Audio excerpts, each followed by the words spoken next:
Louisiana is a place of joy, celebration, and culture, but it's also a state with one of the worst education systems, extreme poverty, and one of the highest incarceration rates. From the second line to farm line, our systems funnel people from community to confinement.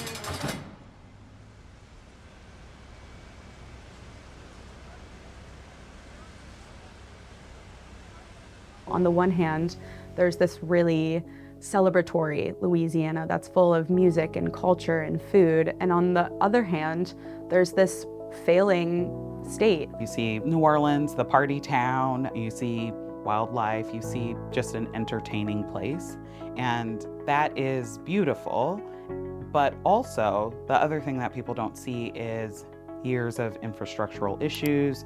They don't see the historical aspects that involve slavery and Jim Crow laws, where there were laws that were put on the books in order to make sure that the criminal legal system caught as many Black people as possible. On a daily basis, people operate and function wholly unaware of this system under which so much of the state of Louisiana operates.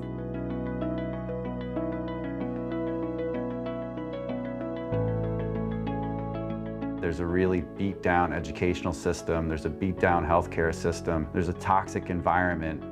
This is the only place where you have a major tourist city right downstream from a place called Cancer Alley. There's a major gulf between regular everyday life and the life that people want the world to know about Louisiana, which is the deep, beautiful, rich cultural history. Louisiana, a tremendous state. And the reality is that we have this parallel system of deep, deep terror and capture and control of largely Black people. Louisiana has become a case study in punishment rather than redemption because we view prison time as the answer to all of our problems. And a prison has never fixed a person. People change when they're given opportunities to change, not because they were simply incarcerated for decades.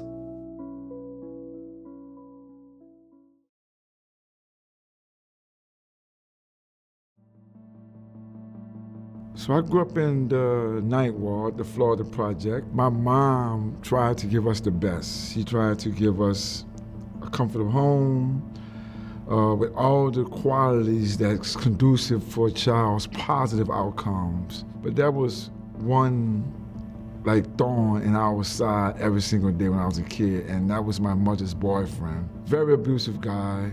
Used to come home at night, every night. For no reason at all, man, he would always pick on Mom. That's all I remember was yelling, screaming, fighting, furniture slamming to the ground. That was my life for a long time.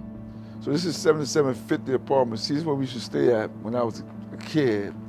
And this is where a lot of my mom tragedies was happening at. All of our tragedies was happening at. Me getting arrested, I was sitting in the police car right there. My mom around this door with a gun one night to chase him down. Moving to New Orleans East was in 1985. It was a step up for my mom, my family. We was moving out the projects. Remember good time, moving on up? That's how we felt in that moment. We had been in the projects our entire life. Everything in New Orleans East at this time was brand new. The bad thing is that my mom loved her abuser. For the life of me, I could not understand why my mom forgave this man and allowed him to move with us in New Orleans East. The domestic violence still raged on. I remember one day coming home from school and I saw my mother laying on the floor in her own blood. I ran in the house, the man wasn't there, he was gone. Her face was bruised and bloodied. A few of her teeth had been knocked out. My mom was evicted because she called the police too many times on her attacker. But the landlord was often notified every time my mom dialed 911 to report domestic violence.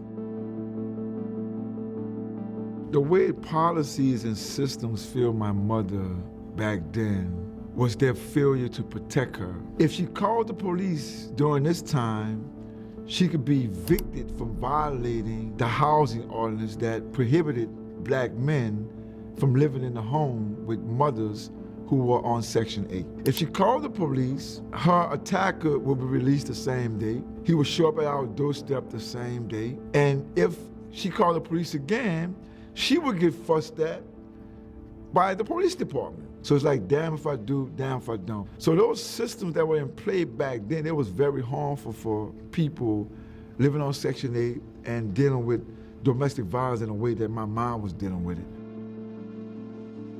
When you was going through your experiences with domestic violence, what kept you from taking extreme measures such as killing him or hurting him really, really bad? Well, for my attacker, I thought about my kids first.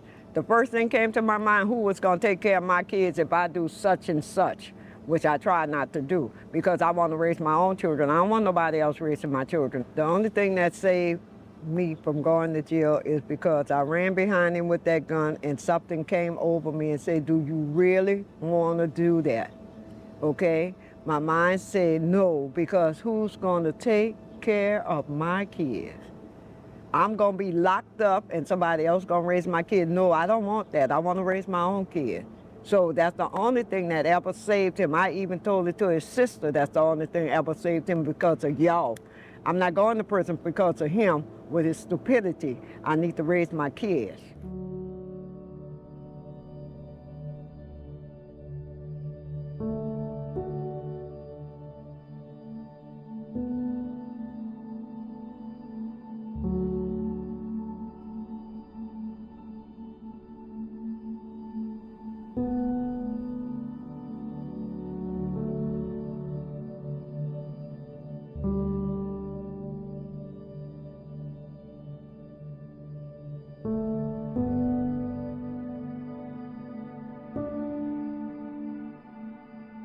It was as if it was normal. There was a lot of abuse with whether my mom, my aunties. They stayed with the men that they were with, my uncles and my stepfather, slamming into walls. I would always be the one to go in and try to help her. In return, I would probably get slapped out of the room or pushed or shoved. So for me, that growing up, that meant that was the right way. To me, he was my Prince Charming. He was my rescuer from what I had been through because he cared. He cared about my son. He cared about whether we had something to eat or not. I think months later, I was pregnant with his daughter. He was very supportive, protective. It was like the first shove and the first push, I overlooked that because I was so caught up in what he was when I met him. I put up with the slaps and the punches and the kicks in my stomach when I was pregnant. The bigger I got, the rougher it got. I think I stayed because of stability. He hit me so hard, it left a bruise on my jaw. I called the police. They didn't write anything down, but I told them what happened and that he was gonna come back when they leave, and they just left. That was just one of several times that I called police out, and they were always men. I had called them so many times, and they said that if I called them that they was gonna arrest us both. My first thought was that they didn't believe me. That made me not wanna call, but I did call again, and they did arrest us both.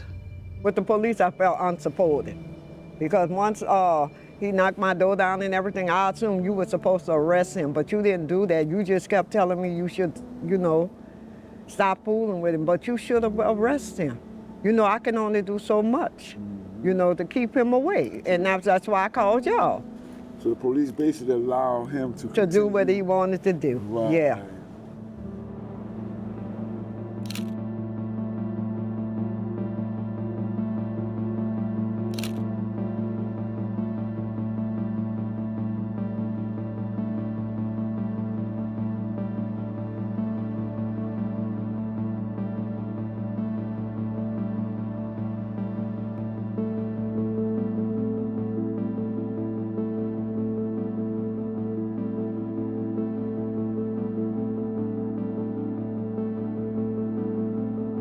Many of our clients, our female clients, are victims of long-term systemic abuse. And when they do act out, the system doesn't take that into account. The system looks at them as somebody who's, while they may have made the wrong decision, the system didn't protect them. In many cases, they feel like the system has failed them and they have no choice.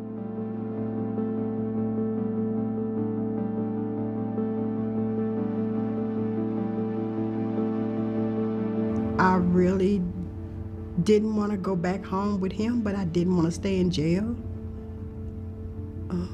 because of my kids.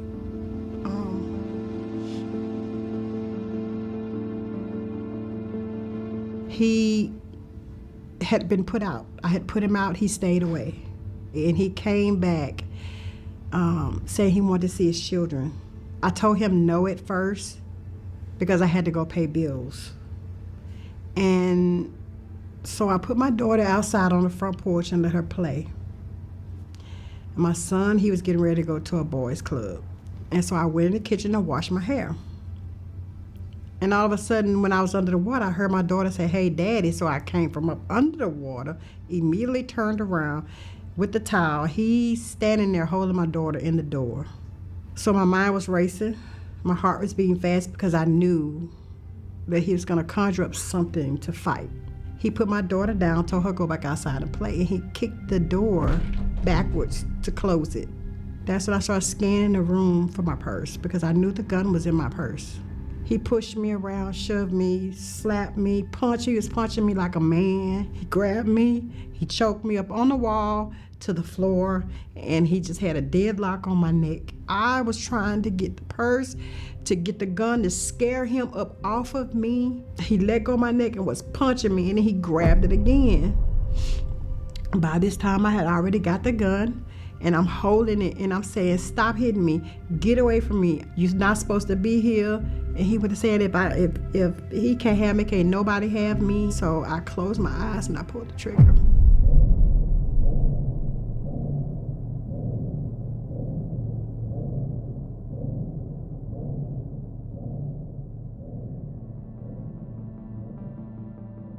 The system tries to put people into boxes, victim or perpetrator.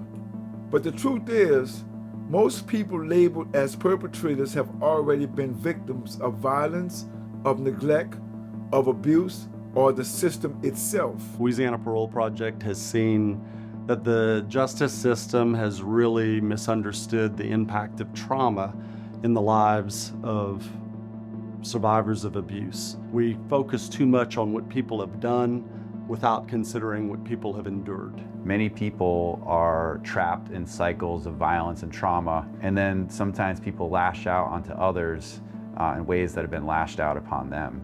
And so we have these cycles of violence, these cycles of struggle, and if we're never going to intervene in a way that is addressing that struggle, we're going to continue just to replicate the cycle. When my cousin was killed, I was 12 years old and he was 16 years old. He was killed by NOPD. New Orleans police officer took him for a bank robber, 16-year-old superstar athlete kid for a bank robber, and they shot him one time in his chest. From that day forward, my life was dark. When Mike was killed, there was no grief or services offered to our family, none at all. His murder happened during a time when police brutality was not even a thing to talk about. Grief for me and my family was sucking it up and moving forward. Everything that went wrong in my life, it started from that point forward. Took to the streets, this angry kid. I was mad, I was angry, and that's the way I was expressing that anger, by being rebellious.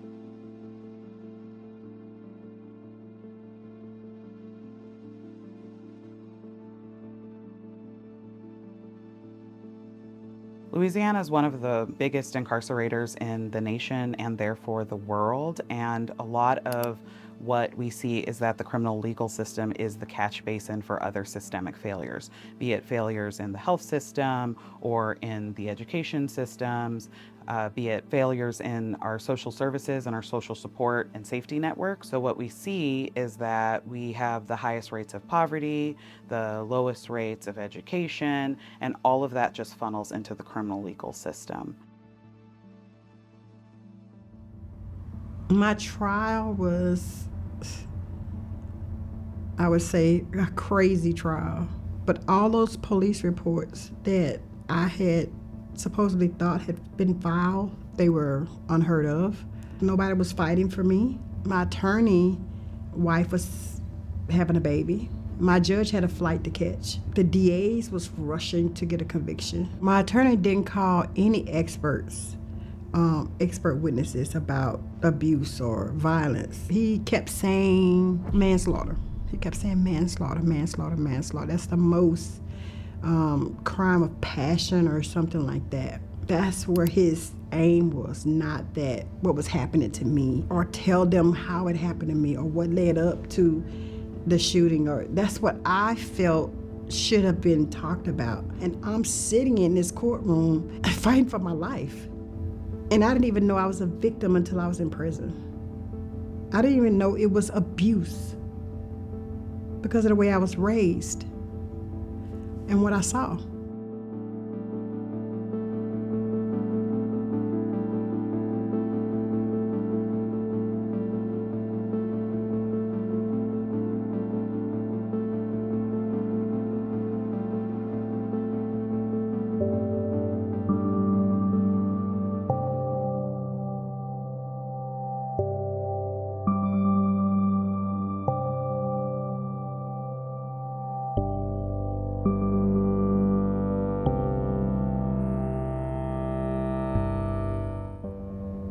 I think realization set in that I was actually in prison. My first 5 years there was hard. It was hard. My mom would try to bring my kids to see me, but that was heartbreaking for me. I mean, I'd be happy to see them, but then I'd be sad when they have to leave. I told my mom, don't come back. Don't bring my kids back. She didn't have a daughter anymore, and my kids didn't have a mom because I went to my cell and tried to commit suicide. Because I felt that everything that I had been through, nobody heard me, nobody cared what was going on with me, and nobody was willing to listen. So it was at that moment that it wasn't my time. Those two faces kept popping in my head, and I knew that I had to be there for them.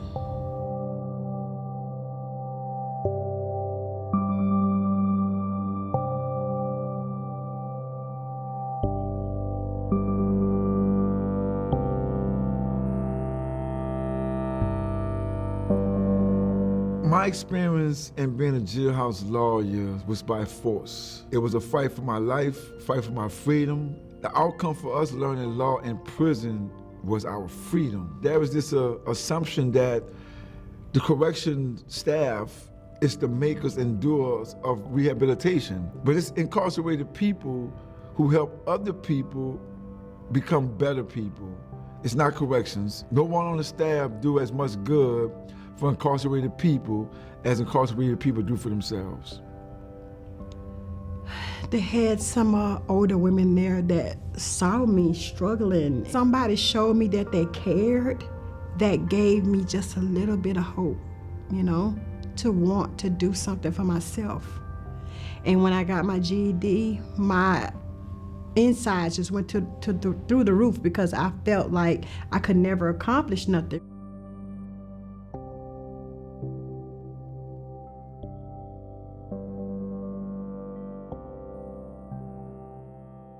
I was asked to create a program from ground up. I didn't know the impact behind it, but I was dealing with 4 different judges from 4 different parishes that sent their offenders to our program as an alternative to put them in prison. And that made me feel like I was giving back something. But it still was a void in me that I'm helping these people go home, but I'm still here.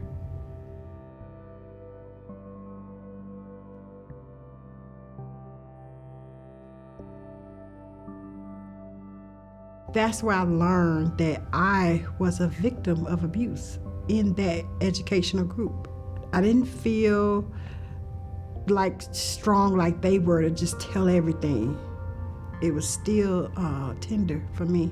Each time I went, I felt stronger about what happened to me.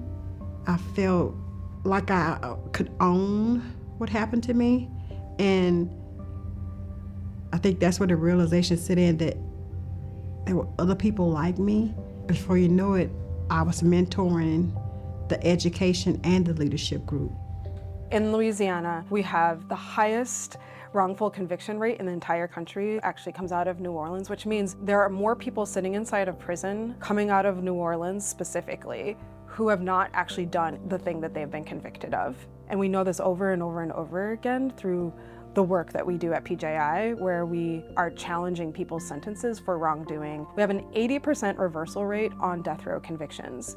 That should shock people. That's 80% reversal rate on a life and death matter because of a myriad of problems, including district attorney hiding evidence, bribing juries. There's no legitimate accountability system for district attorneys' wrongdoing in the criminal legal system in Louisiana. And district attorneys are the pivotal person and position in our government that ushers people in to prisons and dictates, what kind of sentencing that they're going to have, what kind of charges. There's no accountability within our system that says when a district attorney intentionally hides evidence that they lose their job. That's not a part of our legal system. So they actually just operate without any fear for political gain or financial gain.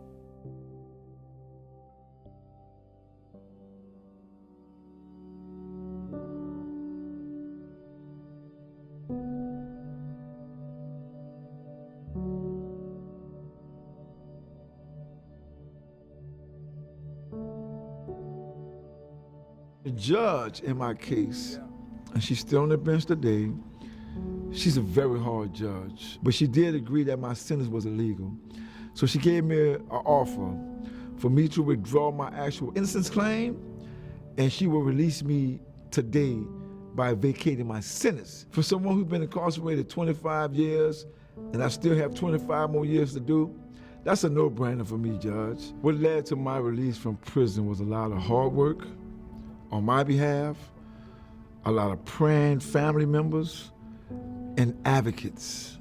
Advocates and activists in this community is the reason why I am free today. But it started with me first.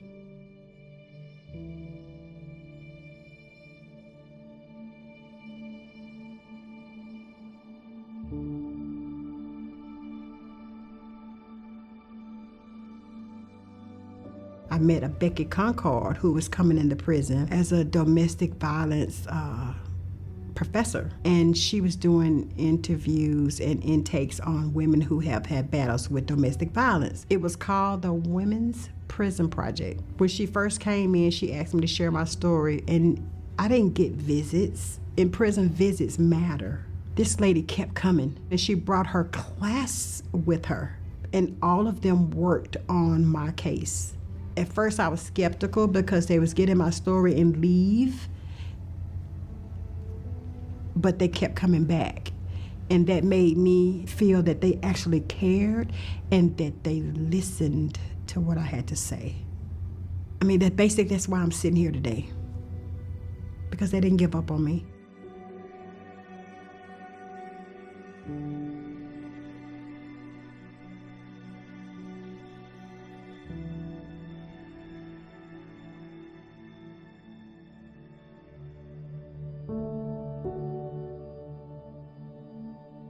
There's this rampant desire to create more and more and more criminal penalties with zero regard to the fiscal consequences or whether it's even constitutional.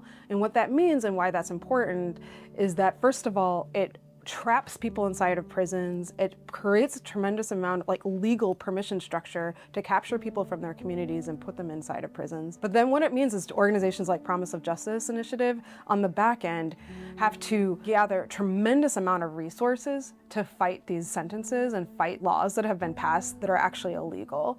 And so what we have is a bunch of legislators who there's no accountability, there's no analysis that they have to go through. They can just pass whatever they want, and on the back end, people are sitting inside of prisons. People aren't paid for the labor that they give to the prison system, and we have to fight it. And it's a really, really lopsided system that destroys people's lives and destroys communities. The system would be better if they were educated on domestic violence and sexual trauma. Not only the judges, but the police officers and the social workers and the prison officials. Each year I try to host a domestic violence event. I try to invite women out just to hear other women's stories. I don't want to run them off with a ton of information or scare them off, but just to make them feel welcome, to feel comfortable enough with hearing other people's stories would encourage them to share. I have been incarcerated for 27 years and I have been a free woman for 5 years.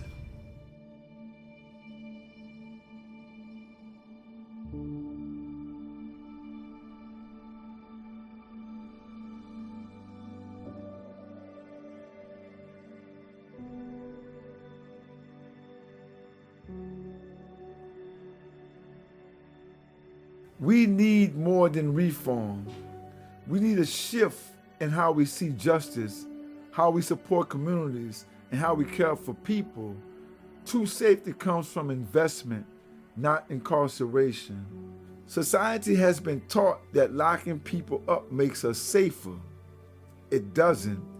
True public safety comes from investing in communities, not cages.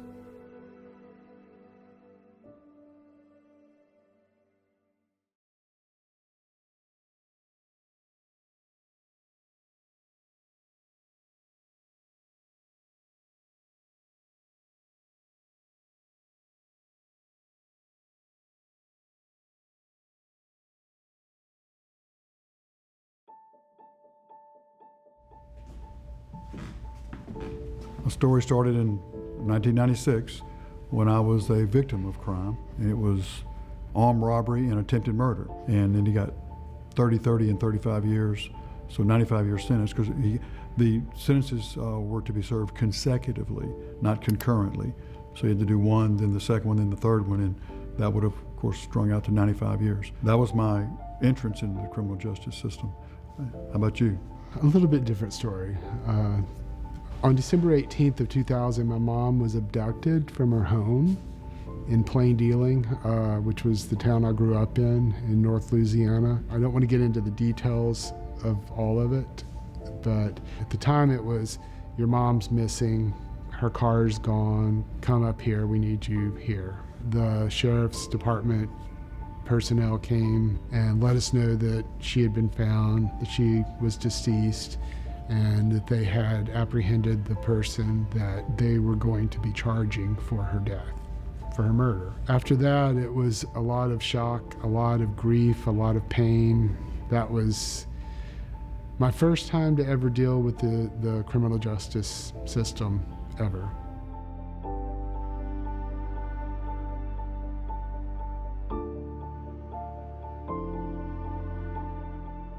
I left there victorious. But he had said a lot of things during that hearing that you would think he would say. I would say all the right things about what a different person he is and how he's rehabilitated, he's learned a trade, and he's no threat to anybody. All the reasons they should vote yes to grant him his parole. I was thinking, yeah. If I was in his shoes, I'd say all the same thing. He's just a good liar, a good actor, and I'm not going to use the other term because this is probably a PG film. Later on that same day, I wonder if he was saying, if he was telling the truth, because I convinced myself he was lying. But I was going to suppress those thoughts. And then I launched into a mission to find the truth about whether he had been lying or not. I went to the Department of Corrections. I was running into dead ends, and I thought I could just, look, I'm the victim. Don't I have a lot of authority here? Like if I wanted to go meet this guy at the prison where he is, don't I have the right to do that as the victim? The answer was no, that's not how it works. So I was about to give up and really get frustrated. And then a lady that works at our Department of Corrections said, Mr. Allison, there may be one more thing that I should mention to you. There is something called the Victim-Offender Dialogue Program. I said, well, based on the name, that sounds like what I'm looking for. And tell me more about it, and she did. So we started in July of 16, and that happened in August of 19. So the wheels turned slow, but they turned, and we finally did get to that point, that face-to-face meeting. How about your experience with it? So it was late 2018 when I actually found out about the Victim Offender Dialogue Program. It was kind of buried in the Department of Corrections website, and got connected with 3 different facilitators who were volunteers. They lined out, exactly what the process was about, And similar to your experience, they talk to me first. It's victim initiated, victim led. The goals being to eventually have a face-to-face meeting. They only promise one meeting to get it all out. And just before the COVID pandemic started in 2020, I basically was shut out. It was stopped, where there was not going to be a possibility to meet him in person, to have the dialogue, not because he didn't want it, not because I didn't want it, but more of a sort of structural barrier. But there were no real other avenues through which I could connect with him. I couldn't correspond with him. I couldn't talk directly to him at all. But I still continued because I knew that was part of the key for healing, not just for myself, but some of my family members.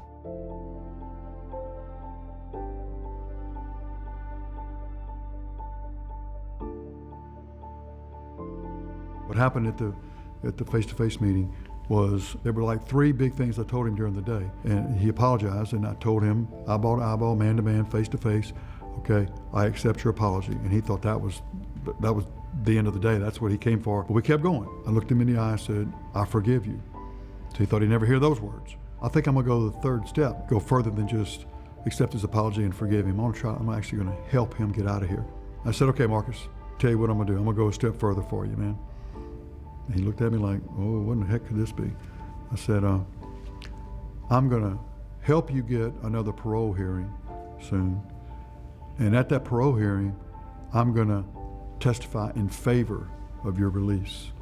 And then he really fell on the floor in a ball of tears. It got more emotional than it had been any time during the day, He never thought he'd hear those words, That's what I did. I helped him get another parole hearing, and at that parole hearing, I testified in favor of his release, confused the heck out of the parole board staff. When I got there, they remembered me from the first time 3 or 4 years before, and they tried to make me sit on the side of the room where people that are opposed to the parole sit. And they did not understand that I'm here in favor this time. And that parole board voted in favor of his parole. He and I are now friends. We have lunch together on a regular basis. So we have a friendship now after having gone through everything that we went through. You kind of feel like your lives are forever connected? Oh, they're forever connected. Yeah, very much so. This whole experience obviously was life-changing. I never would have been an activist for second chances at all. Like I told you before, my goal was not just lock them up and throw away the key, but for as make it as hard on them as you can while they're there, and keep them there locked up as long as you can. Obviously, I've come a long way since then.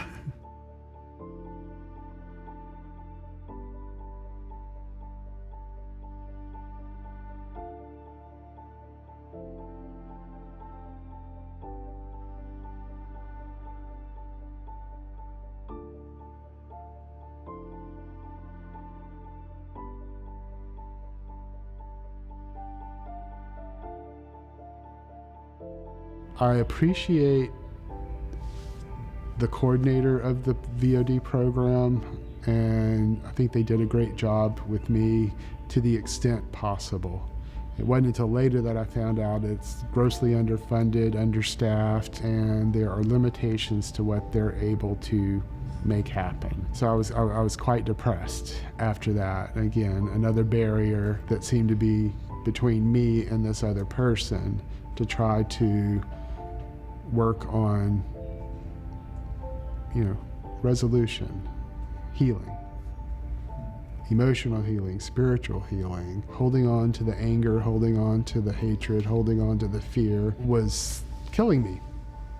I mean, doing that, it affects our bodies, mentally and physically.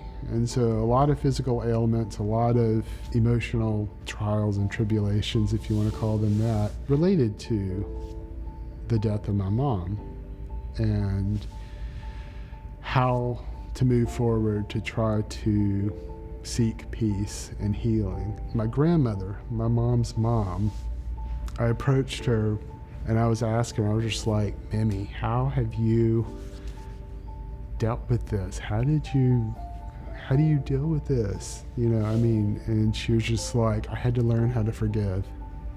I had to learn what that meant. And it was letting go of the desire to harm him or letting go of this sense of revenge. So that was a big turning point for me as well, that kind of led me on the path of healing and getting to a place where I felt I needed to share this with him also. It was like, I don't want to kill you, you know, and I don't want the state to kill you in my family's name. It's like, it doesn't take away what he did, but it's not going to bring any kind of healing or peace to us. Unlike what we were told, which is, this will bring closure, and it won't.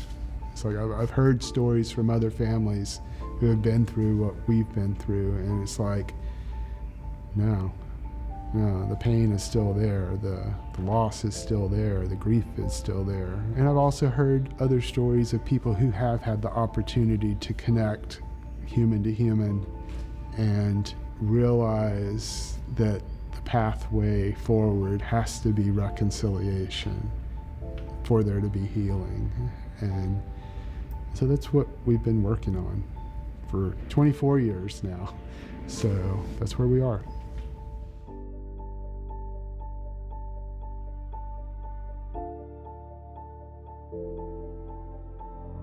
The Victim Offender Dialogue program has so much promise, but we don't nearly invest in it enough. In 2017, we passed a historic slate of bills that was really focused on reducing how many people we locked up in the criminal legal system.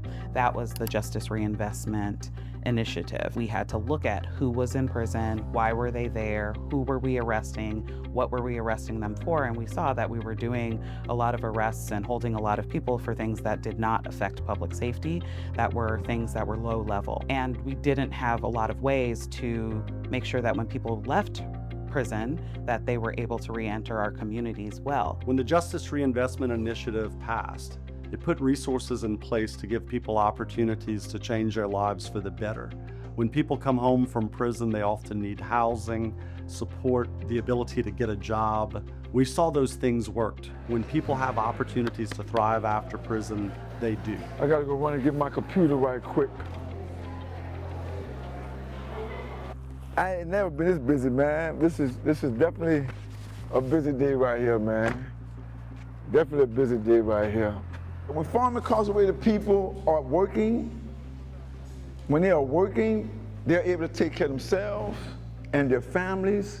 And it's not that we do not want to work. Have y'all ever met a former incarcerated man or woman that does not want to work?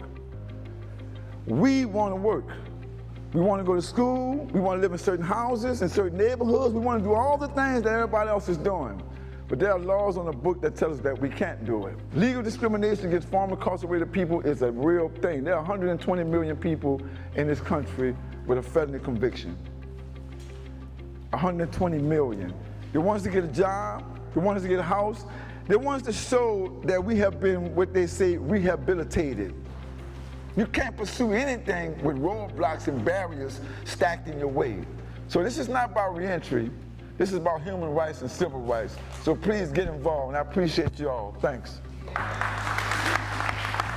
It took us 30 years to kind of like create this avenue for some of the criminal justice and social justice reform that we had done. Within 10 days of a new administration, all those things were rolled back. It's almost like they're trying to take us back 200 years. We've returned to the time before we looked at our laws and we looked at our facilities and saw that what we were doing wasn't working. Tough on crime isn't actually tough on crime, it's really just tough on people, and it doesn't really pay attention to the underlying causes of violence and harm. We have this massive criminal legal system that is actually destroying people's lives. It wants to increase the criminal legal system. It wants to increase how many prisons we have. It wants to increase how many laws can suck people up into prisons and how long people will sit inside of prisons and who's inside of prisons. Here in Louisiana, we perpetuate crimes of poverty. We have extremely harsh sentencing. And once someone has been incarcerated for a long time, when they come out, there's a series of barriers that are attributed to folks not being able to find success. They're often re-incarcerated, and this just perpetuates the cycle of incarceration here in Louisiana.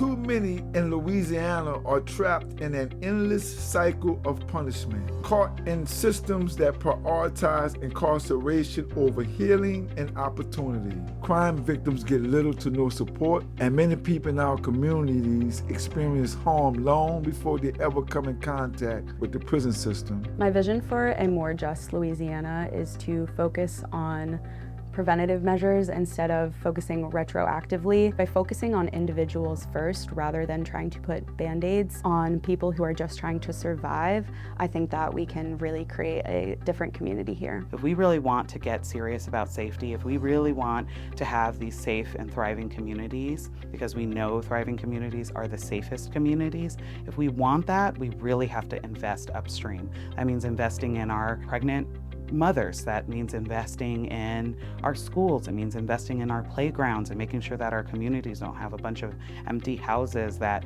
people can't live in. It means making sure that housing is affordable and food is readily available. We want to be able to reach people who at this point are disengaged, that they're just entrenched and have a belief system right now that is contrary to the truth. And we just really want the truth to be known. And if people do know the truth, then we should get the system we deserve, not necessarily the one we have. If I could reimagine justice in Louisiana, it would focus on accountability, healing, and opportunity instead of endless punishment.